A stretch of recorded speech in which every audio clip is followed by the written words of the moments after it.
Hello there! I'm glad to finally return to you with another video after such a long suspense. The continuation of Henry's adventures from Warhorse Studio took me about 140 hours to finish, and now I'm finally able to tell you everything about what this game has to offer. Welcome to Kingdom Come Deliverance 2, Credible Review. Tarkov must be made of money.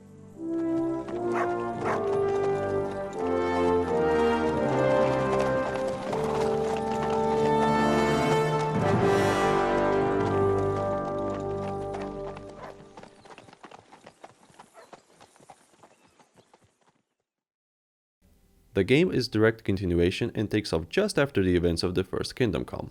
But if you're asking yourself whether or not it's required to know the story beforehand, rest assured, you often get reminded of what happened in the first game in the ways of characters reminiscing about the past, Henry's dreams and things like that. I did play the first release of Henry's adventure, so I managed to find lots of references and pleasant details that have left a positive feeling on top of that. The new product from Warhorse Studio exceeds in many categories I usually tend to cover in my reviews, so it doesn't really matter where I start today. I do have to point out that from the very beginning of the game, you will be mesmerized by the visuals, so we can start with the first thing that meets the eye: graphics/performance. As I just mentioned, I am most satisfied with the graphical upgrade Warhorse Studio has made in a heavily customized version of CryEngine. Throughout the whole game I was thinking to myself, damn, this game looks so well. I'ma pause what I'm doing at the moment and just take a few seconds to appreciate this beautiful landscape.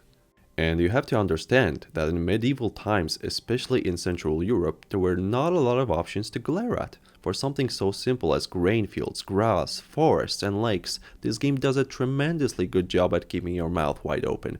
In other words, the graphical design team did really well by mixing fantasy and realism together. The forests are absolutely gorgeous and are an absolute masterpiece.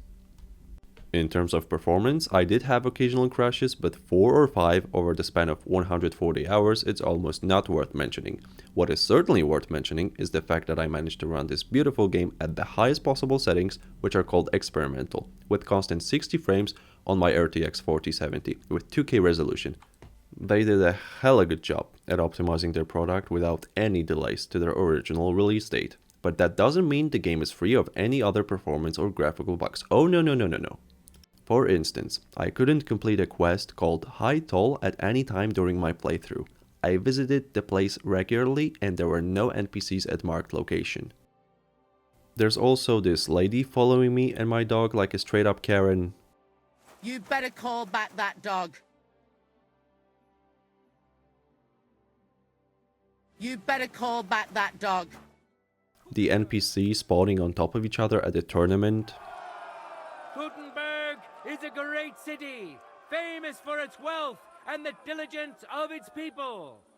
Not being able to talk to an NPC despite the icon showing quest available.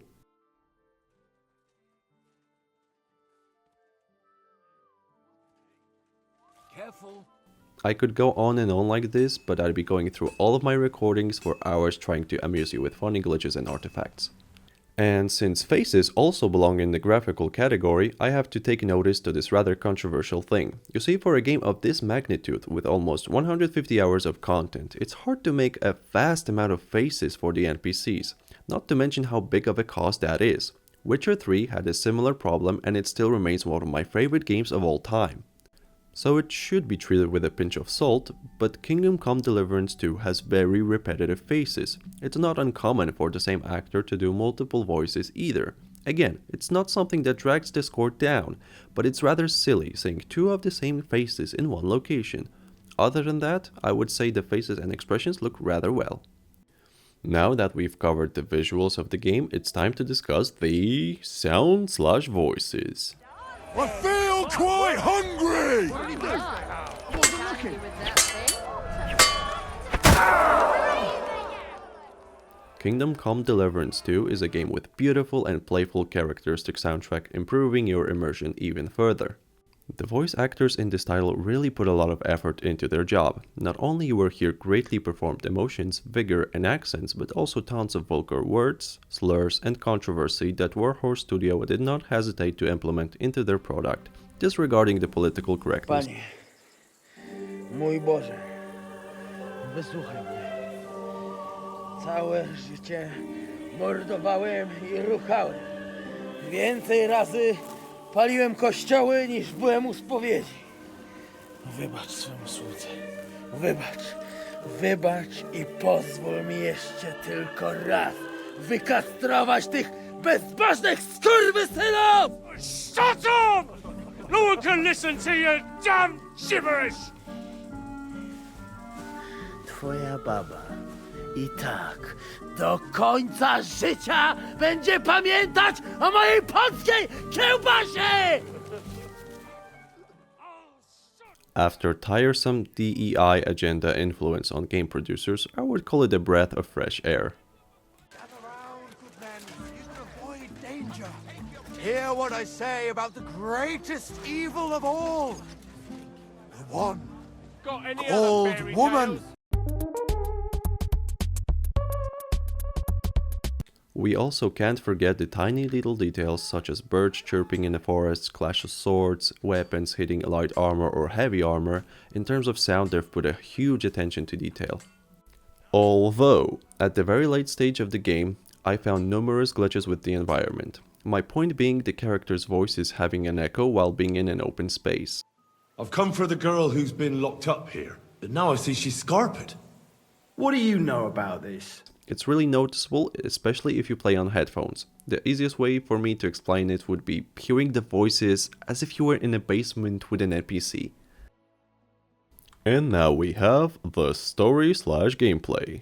Normally I don't mix those two categories together, but some of the gameplay mechanics actually influence the way the story and the quests and the dialogues play out in this game.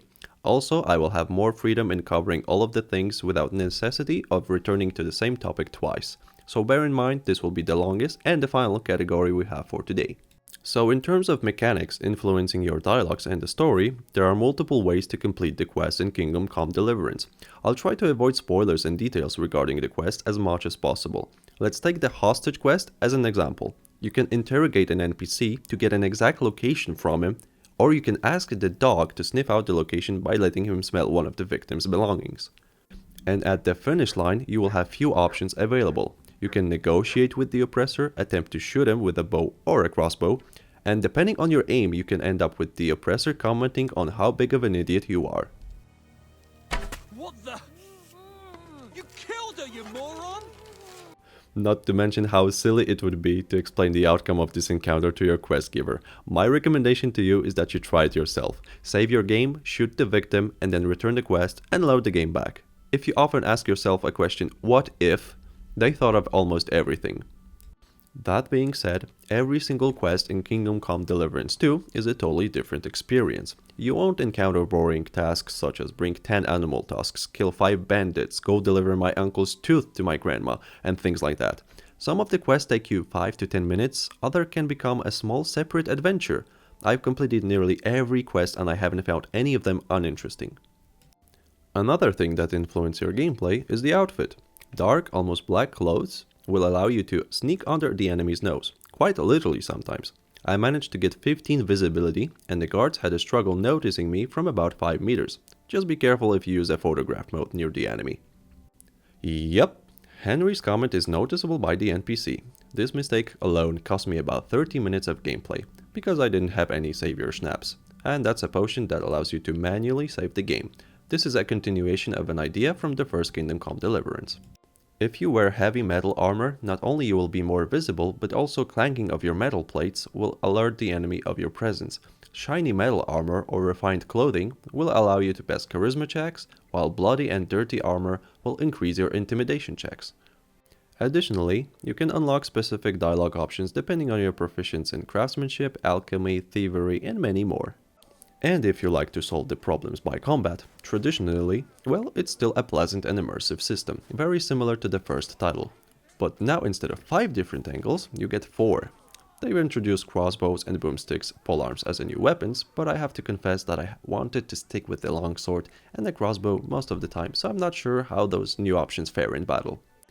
The new combat mechanic is certainly more accessible for the new players, but I wouldn't necessarily call it an upgrade. It does still uphold the title of one of the most realistic combat I've seen in a video game ever. Warhorse Studio also introduced new crafting mechanics such as finally being able to forge your own sword by mashing a hammer into a hot steel. If your pace is good enough, Henry will also whistle in the rhythm of your strikes. As for the alchemy, it remains pretty much the same as before. And as I mentioned previously, this gameplay mechanic can influence the narrative. Depending on the quality of your craft and proficiency, the outcome of the dialogue options can become entirely different. I think the best example would be the energy drink potion for the soldier, but I do not want to give you any spoilers, so you will just have to find out on your own. Coming to an end, I have one last thing to mention about those mechanics. Obviously, if you get stains of blood on your outfit, the NPCs will comment on this. If you buy yourself an expensive horse, the guards will comment on that as well. If you're naked, the NPCs will tell you to put on some clothes, and if your dog is barking constantly at an NPC, they will get irritated and tell him to shut up. Not only that, if you do something unusual, our main protagonist Henry will also comment on the situation. Ugh, this is disgusting. Now, I'm counting to 10. Hey! Everyone get over here! You can't even count to 10. 10! Asshole! Every single comment like this adds to the immersiveness of this game, and it shows their attention to details. It makes the game alive and genuine. It may not be much, but add 100 comments like this and it makes totally different experience. A more pleasant experience, I might add. So we've finally come to the summary. Kingdom Come Deliverance 2 is an incredible, well-made product and a solid sequel to Henry's adventure. At first, it greets you with harsh and hardcore experience, and gradually becomes the most satisfying medieval sandbox with an amazing story and memorable characters. Warhorse Studio has made improvements in their game on all possible levels. Both the first Kingdom Come Deliverance and the second deserve a 9 out of 10 score from me. A suiting score for a game that has many flaws but still remains to be incredibly good and pleasant experience.